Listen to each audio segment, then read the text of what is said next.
Welcome to the Earthed Women Diaries. My name's Amy and I so appreciate you being here.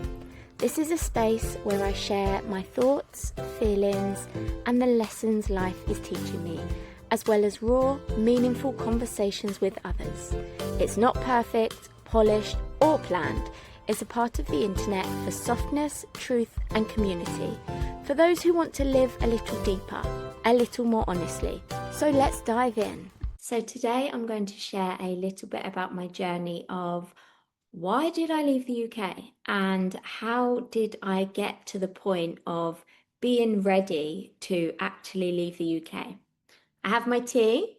I'm out here in Serbia right now, and I've been having a lot of questions recently of how did you know that it was right to leave the UK? And I think it's a really important question because for me, I knew that I wasn't happy with what I was experiencing, of what my day to day looked like, of so much that was happening around me. And even though I had so much gratitude for where I actually was in my life, I knew that there was more. But I had got myself into this bubble of having a home. We had a beautiful apartment and we called it the Palace Retreat. And that was because, regardless of if it was an apartment, we had created this space inside with the lighting, with the sounds, with the smells, with the energy, with the food, with the systems, with the structure, that when anyone came over, they felt like they were at a retreat. We had an infrared sauna, we had a massage table, we had different light therapies, we had different sound therapies, all in this small apartment. And so we had created a space that we were able to shut out the outside world and create this shrine of like safety and relaxation. So it had become my safety bubble. And especially after going through the birth of our baby girl Ether and her passing away, all in our home, that even more so became my safe haven. It was the energy of where I birthed her, where I went through the whole pregnancy, where I went through that transformation. And to let go of that was a really big decision. But I'm having a lot of people come to me right now, a lot of women that feel that they know they don't want to be in the UK. I have Shadow here with me. He likes to make his little appearance every so often. Um, so I have a lot of women speaking to me who know that they don't want to be in the UK. They want to leave. And they are not sure how that looks. They're not sure how to do that. And I want to share a little bit about my journey towards it because I felt exactly the same. I was on a lot of Facebook pages, I was connecting with people who traveled around, but I didn't understand how they did it. Especially at the time, I didn't really earn any money and I was in a completely different position to what I'm in now. And we're approaching a year now. It'll be a year next month that we actually left the UK. And I feel like as I'm starting to settle in and getting more and more experience of different countries and things to look out for and what it brings and how I continue to live a holistic life whilst going to all these countries that don't speak English, you can't get certain products, I think it's really important to share. So in 2023, we left the UK for a short period. We went to Spain and we went to Portugal. And we were gone for about 3 months in total. And when we left, I went with the intention of we're just going for a trip. We didn't know how long we were going to go for. We didn't have any of that planned, but I didn't have it in my mind that I was going to leave and not come back. So we went, and it was a really big transformation for us because Charlie began to work online. And so I started to slowly support him. I was still going through a lot myself with my healing journey, physically and mentally, after everything with Ether. So I was more stepping into my role as the housewife, as the woman, as the nurturer, loving, providing, doing the things in the home space. And Charlie was really stepping more into that masculine role of the finances and the protector and everything that comes with the masculine. So we did Spain, we did Portugal, and when we were in Portugal, it got to a point where I felt so homesick. I felt so grateful. We were in the Algarve, we were right by the beach, we had this beautiful penthouse with this huge outdoor space, but I just felt so homesick. I just wanted to go home. That's all I wanted. So we did. We cut the trip short and we went home. And when we got home, we had a friend living in our apartment, and he continued to live there with us for 3 months, I think it was. And those 3 months were definitely a challenging time. I think I didn't realize how much leaving the UK and then coming back to the UK would make such an impact on me. But I slowly began to step more into myself and understand clearer what I wanted. Why did I want to come back to the UK? What was it that I was feeling so homesick about? And one of the big things for me was products. So it might sound crazy, but I am so rigid when it comes to like things I use, like toilet roll. I only use one type of toilet roll and certain supplements, my water.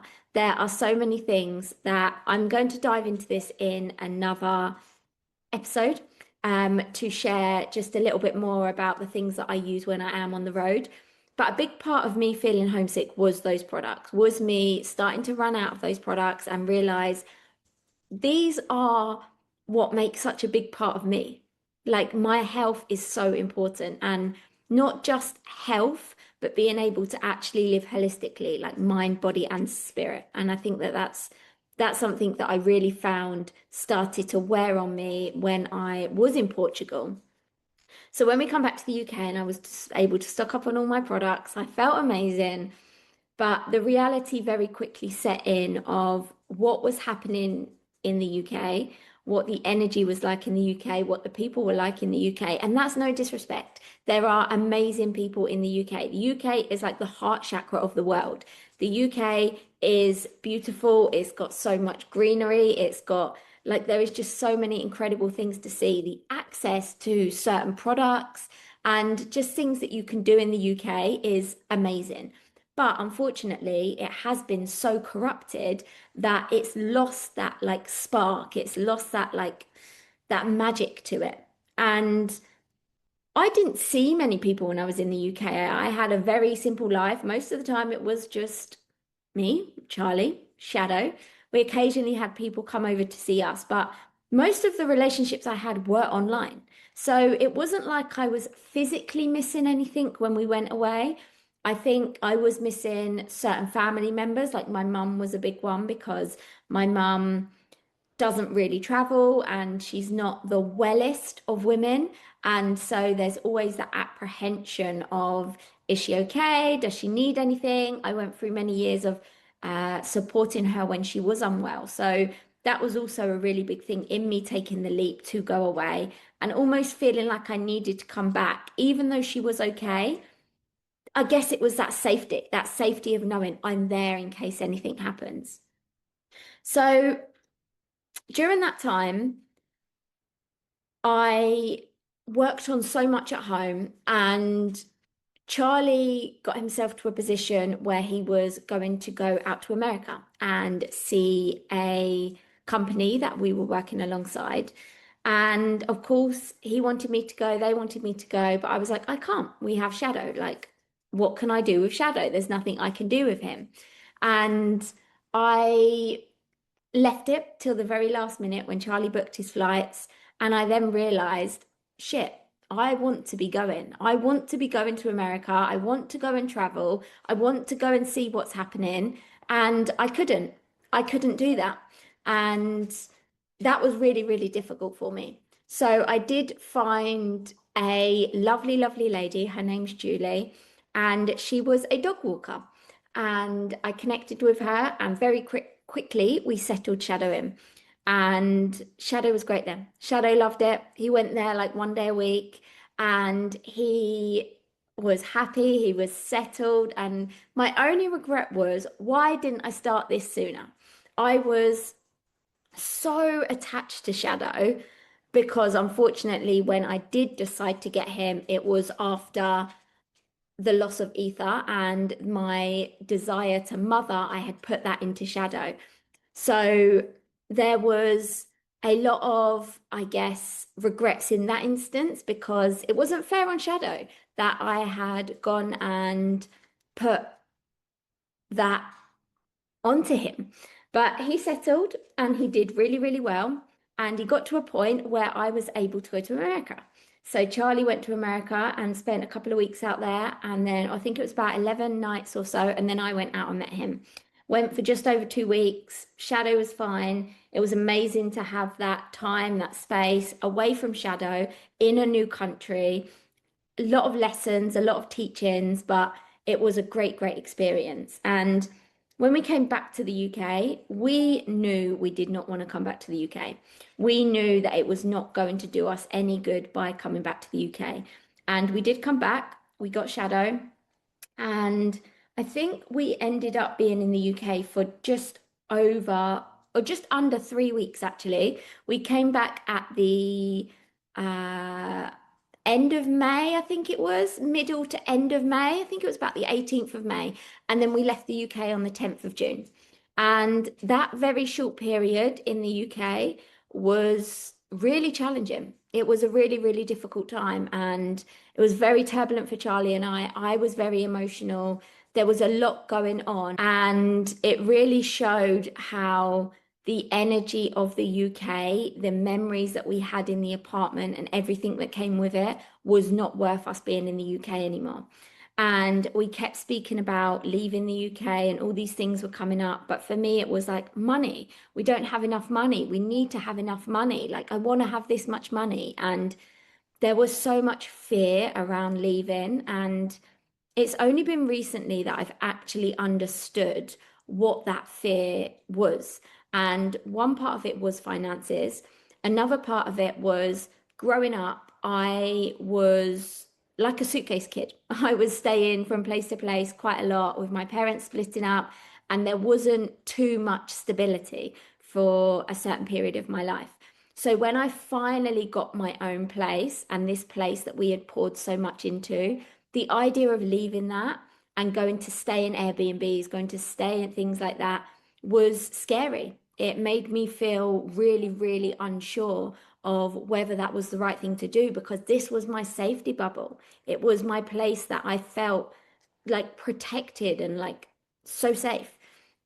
So that was definitely another reason. Another reason was, of course, Ether being born there. And we got Ether cremated. So you can probably see her just in her little red pot over there. So we carry her around with us everywhere that we go. And there was that not wanting to leave the space that she was born. There was that energy there. She was born there. And it held so many memories. But I think it got to the point, we left to go to Europe and then we came back. We went to America for a bit and then we came back. And every single time we came back, it was such a big reminder of the UK is such a small place. There is this whole world that we can go and explore. And I think the way that so many people have been brought up nowadays is that, you stay where you're born and you go on holidays and then you come back and you stay where your family is and things like that. And every time we left the UK and then came back to it, it was such a reminder of why the UK does not serve us. And even up to a few days before, I was still so resistant to leave. I had sold so much of my belongings. We had sold our sauna. We had got a new car. We were really ready to go. But there was still that feeling inside of, is this the right thing to do? We were approaching Aoife's birthday, so there was also a lot of emotion in the air. But it got to probably just the night before and we were basically packed and we had an idea of when we wanted to leave, but we had nothing booked. And it was the night before, and we were like, we're going to go in the morning. And we booked the Eurotunnel, finished packing, booked our Airbnb, and that was it. We left. And it didn't feel like we left for ages, in the sense of it felt like we were just going on a trip. And it has been one, I say one of, because, going through the experience of EFA was absolutely life changing. But this has been one of the biggest transformations that I have experienced in my life, because it's put me in situations where I felt uncomfortable. It's put me in situations where I've been able to grow and learn about who I am. You walk into a country, okay? Let's say I'm walking through Serbia. No one knows who I am. You're not going to bump into anyone you know, very rarely. You don't speak the language. You have this ability to just be what you want to be in that moment. And there is something so empowering about that, because when you're living in the same apartment, the same house, in the same county, the same country, anything like that, around the same people, it holds memories. People have ideas of you. People have ideas of who they think you should be. You put on a persona to be a certain person around certain people. And whether people do it consciously or not, it does happen. And coming away and having this experience has shown me that there is so much more to life. There is so much more to life. And there are moments where I feel I miss the UK. Is it the UK that I miss? No. I did very little in the UK. I was always indoors. I didn't really do anything. What I miss is people. It's comfort. It's knowing where I can go here to get a really good product, or knowing I can go here for a really good meal, or I can just pop over and see my mum, or a friend can just pop over for dinner, or I can get almost anything I want to get delivered. It's just having those little things of like, oh, I know where I can go for a sunbed. I know where I can go and get my nails done. I need to get a new tire in my car. I know where I can go. It's the ease, it's what you've got used to. Whereas when you come to a different country, it's not like that. But one thing that I have realized is, especially the countries we've been to, and at the minute, the more eastern side of Europe that we are, people love to help you. Like when last year, we went to a different part of Serbia and we needed to get a service done on our car and things like that. They are so helpful. They want to help you. And all the products are the same. They use the same Bosch products that they do in the UK as they do out here. So that's not any different. But you really see the want for people to help you and not overcharge you. What I got for like the biggest, most in-depth service here was the same price as what I would get for the basic service in the UK. And the communication was so much better, the desire to help, the feedback, just everything that they were able to give. So one of the biggest things that I would give to anyone thinking about leaving the UK, and especially women, because us as women, we are more designed to want to have that home base, that safety. It's in us, the nurturing, the mothering, especially if you have children as well. It's not always easy moving constantly. Now, we tend to move around every 90 days now, because 90 days is a season, so things are always changing. And also because of like visas, being a UK citizen, you can stay in certain places for up to 90 days without having to do any visas or anything like that. So it's really, really simple. You can drive your UK car, you can use your UK driving license, use your UK insurance. None of that changes. It's really, really easy, really easy. But one of the things I would really think about is just being super, super prepared. So we obviously travel with a dog, and that comes with other things that you have to look out for, which I'll probably do another video about another time. But being prepared with Shadow, with things he needs. When we do go in the car, we go very, very over prepared. So we make sure that we have so much water. We make sure that we've got loads of snacks. We make sure that like we've got a tire pump. We've got a like a battery charger. So if our battery needs jumping or anything like that, we have the first aid kit. We have a triangle. We have all the stuff that you need to travel with. And as a woman, having that preparation and those systems in place allows me to feel at so much ease about traveling. And it makes me feel more excited. And so, to some people, that might sound really silly. Like, why does that matter? But the things that's made this transition in from leaving safety to going into the unknown is little things like that for me. It's having that preparation in advance. Let's say that we do go to an Airbnb. I message the people in advance. I make sure I ask them all the questions. I ask them where like the nearest gym is. I ask them where the nearest sauna is. I ask them what the Wi-Fi speed's like. I ask them how easy it is to get good quality meat and things like that. So that's something that's really made my transition easier into more of this nomad life, is leaning into that. And you really do realize how when you step away from the country you know, it's so different, but it's so similar. So many of the products are the same. And when you find those places that you can go to a good butcher's or get good organic fruit and veg and things like that, get my raw milk. Like I have a cow across the road. There's a woman, she's called Grandma Jocka, and she's a much older lady and she has a cow. And every day she milks the cow for anyone who wants it on the street. I just text, and within a couple of hours, I have fresh milk that's literally just been milked from Milka, the cow, in my hands, in a glass bottle, in my fridge, good to go.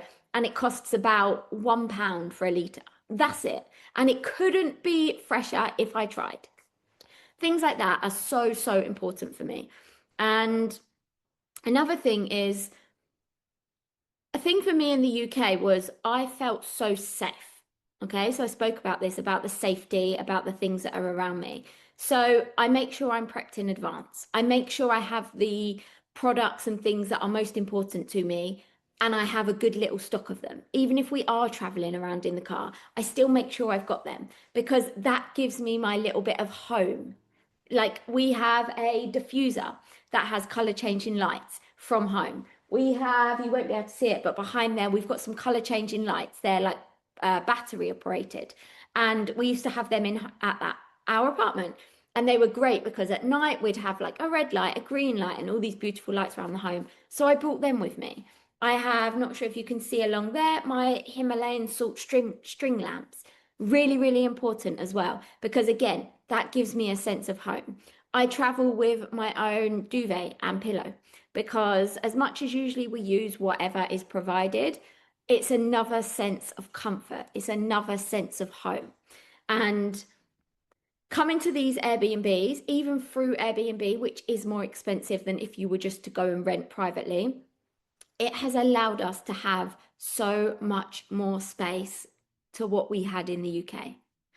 Where we're staying now, this is the most that we've paid for a property. We are going into summer now, so the prices always go up, and we are still going through Airbnb.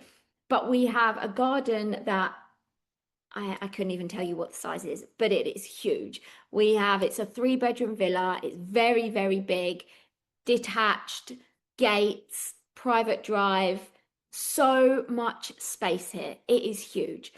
And it's not that much more than what we were paying in the UK for a 2-bedroom ground floor apartment.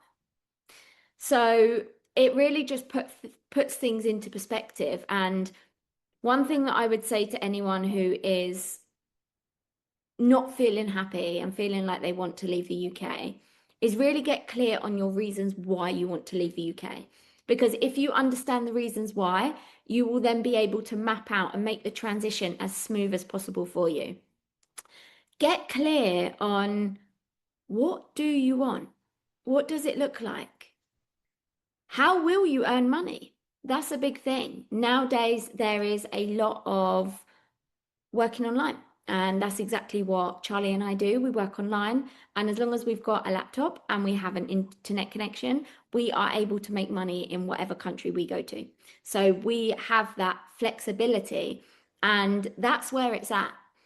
Time, of course, is one thing, but having freedom, location freedom, I feel is one of the most important things in life because you see what happened in 2020 when the world went crazy, knowing that as much as maybe people weren't traveling, knowing that you don't have to be in one place, you can be in another country because you don't need to be stuck in the UK doing your 9 to 5 job in your like an office or whatever it might be. There is so much you can do and explore now, and there are so many doors to look through that, again, in 2021, 2022, even the beginning of 2023, I would have had no idea that this was even an option. I had no idea that my life could be like this. And now, reflecting on, some things are difficult. I do find some things really, really challenging about traveling, and it comes obviously with its pros and its cons. But I tell you now, the pros massively outweigh the cons. And you learn to adapt. You learn to understand, what am I looking for in my life? What is it that is going to be uncomfortable, but in the long run is going to give me the most return? And just from what I've experienced in the past year from doing this traveling, I have grown and transformed so much that I can guarantee it would never have happened if I was in the UK. It just wouldn't have been physically possible because the routines, the structures, the people that I'm around, the energy, it's beyond what you can comprehend in the time. And once you leave the environment and you start to get exposed to new environments, new people, new culture, you realize why certain things wasn't happening in the previous place, UK, wherever it might be that you was. And that is really eye-opening because you can try and you can try and you can try and you can feel like you're failing, or you can feel like you're not growing, or you can feel like it's not happening, and it can be really tiresome. And then as soon as you change your environment, so much changes. And your environment is everything. Your environment is, it can be your physical environment of you where you're living. It can be the people that are around you. It can be the things that you're listening to. It can be the things that you're watching. What are you exposing yourself to? Like, think when you go out in the UK, and I'm only speaking about the UK because that's where I'm from, I wouldn't even think whilst I was driving. It's like, I don't even need to think. I know these roads, I could do it with my eyes closed. Not literally, but probably could actually. But I could just drive and my mind would be everywhere, and I wouldn't even be, next thing I know, I'm wherever I want to be. When you're in another country, you're driving on the other side of the road, all the signs are in different languages, you don't know the roads because you only stay in a country for up to 90 days. You have to be really present and you have to really concentrate on what you're doing. Especially a lot of these roads, they are crazy. People in other countries drive like nutters. And you just get used to it. You get used to being in this lane, seeing that there's a parking space over there, and you literally go zoop into that parking space. It's just what people do. And there's so much to learn, but it is a journey of growth. It's a journey of exploration. And you don't get that from staying in the same place. You don't get that from choosing to stay in safety. I had to choose, do I want to stay safe or do I want to grow and actually live a fulfilling life that I know is available to me, even though I didn't know what that looked like? I had to make that choice and I wasn't fully conscious of it, but it's a deep knowing on the inside. Do I want to continue doing this for the rest of my life? And it's so easy to go, oh, I'm just going to do this for another year. I'm just going to do this for another few months. Everyone does it in so many aspects of their life. They will put things off forever. Why not now? Why not now? What is stopping you? What's stopping you from really embodying and embracing what you want to do? When we left the UK for the short period, for the 3 months in 2023, we had no finances. We had enough to pay our first Airbnb, and that was it. We didn't have any other finances coming in, but we still did it because there's a trust. There's a trust that I am divinely protected. And if I lean in and step into things that maybe make me feel a little bit uncomfortable, that maybe aren't my norm, that maybe I don't know the answers to, I will be guided. And I always had this in my mind, in my knowing of what's the worst that could happen? I go back to the UK. Okay, I go back to the UK. Cool. When you have that acceptance of that, what's the worst that can happen? It's an experience. When I did that the first time and I went back to the UK, it obviously showed me, as I've already explained. There is nothing wrong, and actually, there's everything wrong with not doing it. But there is nothing wrong with trialing something and going back to what you were doing before because you will have a different mindset. Maybe you go and do some traveling and you realize this isn't for me. I actually want to be in the UK. And now I know I can change X, Y, and Z about my life and it will bring me a better life in the UK. That's amazing. Look at the experience that you will have had. But if you never try, you never step out your comfort zone. If you're listening to your partner who doesn't want to do it, if you're listening to your parents saying that you shouldn't do it, if you're listening to your work colleagues or your friends saying that, oh, why are you risking this? Why are you risking that? How do you ever expect to truly live a fulfilled life that you want to live? You will always be living a life for other people. And I knew that I had got to a point in my life where I was done doing that. I was done having to show up at things because I should. Now I'm in another country. I went back to the UK for a week in November last year to get the MOT done on the car. And I left feeling so much love because I got to see all my family and I was really, really grateful for the people that I did see. Got to stock up on all my favorite products and I felt amazing. But I felt so drained. Stepping back into that energy of what the UK brings, you can't see it properly when you're in it. It only really affects and like switches on that light bulb when you leave. You then realize, oh yeah, that's what was happening.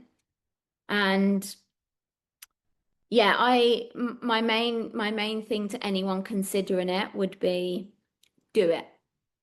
Don't wait. Don't wait for the perfect time because there will never be a perfect time. Don't wait for the kids to get older. Don't wait for the kids to finish school. Take them. Think how much school that will be, traveling the world. That doesn't mean you have to just be in a backpack and you have to go and travel. We travel with so much stuff. We're gonna look to get a roof box because we do need more stuff, more space for all of our stuff. We travel with a lot of stuff. We have a Kangen water machine that we travel with. It has its own suitcase just for a water machine and a water filter. Like, that's how much you can do it. If anyone tells you that you can't, you can. And something that I had to do was trust that the life that I wanted would meet me on the other side of my courage of taking this uncertain step, of leaning into trust of the direction that Charlie was leading us in, of knowing that I don't need to have all the answers. I don't have to have it all planned out. I can plan certain things, but I can then surrender. And I can know that it's going to be presented to me. And that's really, really powerful. It's really powerful because it allows you to see a new and different version of yourself that maybe you're not already meeting. It allows you to grow into something that won't happen when you stay in the same place. It won't happen when you do the same things every day. There is so much, like just looking outside now and sun shining, it's so green. I'm in another country. I'm in Serbia. Like it's so beautiful to just be able to experience life. And I'm still connected to everyone I love. I still get to experience the majority of things that I love. And I now experience a load more new things that I love. It's freed up so much of my life because there was so much holding over me in the UK. So many things I had to do, so many people I had to be. And I wanted more. And I didn't know what that would look like. And I don't know if I still know what that will look like because every country, every season brings something new. And every time we move to somewhere new and something changes, of course, because we're in a different country, there will always be something that will bring us back to maybe it's a song, maybe it's a TV program we were watching, maybe it's something, certain foods we were eating in that country. And it just makes you go back to that country and it makes you feel like home. It really does. It gives you that feeling of like, wow. So, my top bits of advice would be it's okay to just go with the flow and not have everything planned out. It's okay to outgrow the life that you're currently living, to feel scared of what change could be coming and what that could look like. It's okay to not have the same vision as what you used to have, even not the same as your partner, as your family, as your friends. Not everyone is there to stay forever.